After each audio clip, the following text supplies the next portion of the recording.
my YouTube family, and thanks for stopping by. I have already connected with your energy, and I was guided to these three cards for you, which is change, triggers, and sensitivity. Okay, guys, let's go ahead and get started. The change card has shown up in your reading today because it wants you to know that life is full of change and therefore loss.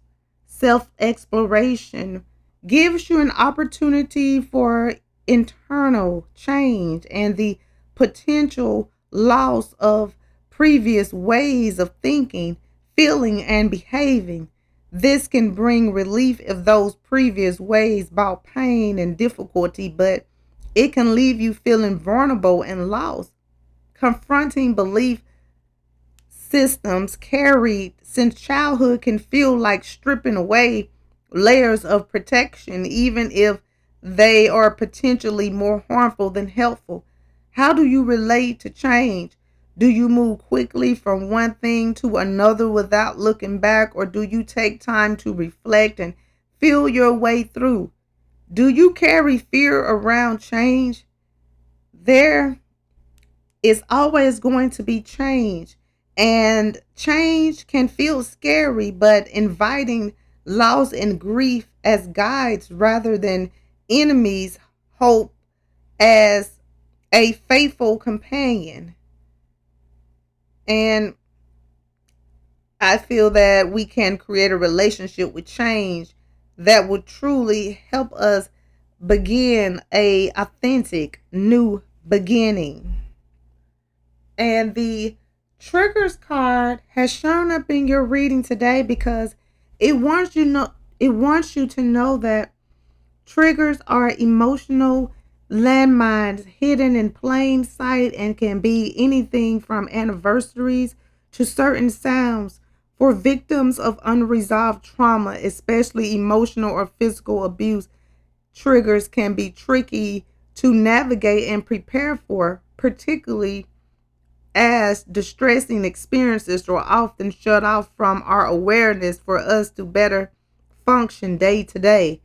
A helpful way to identify triggers is to become more aware of the interplay between body, mind, and feelings.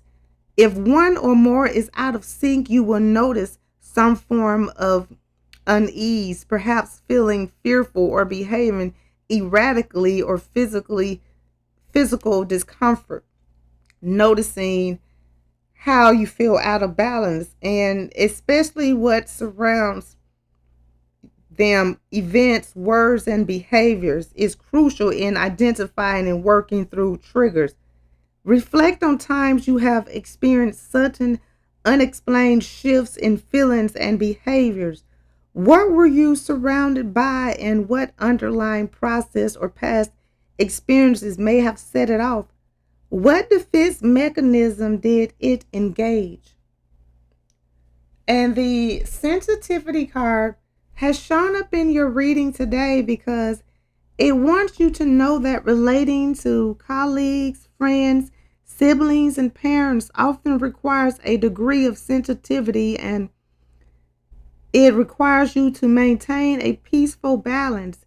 If done with consideration for your own and others' needs, it can be a great way to reduce anxiety and avoid aggression.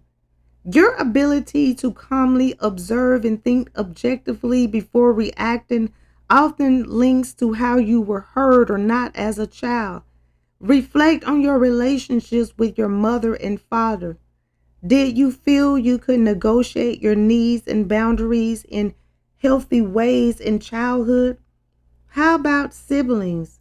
Was there enough attention, love, and material possession to go around?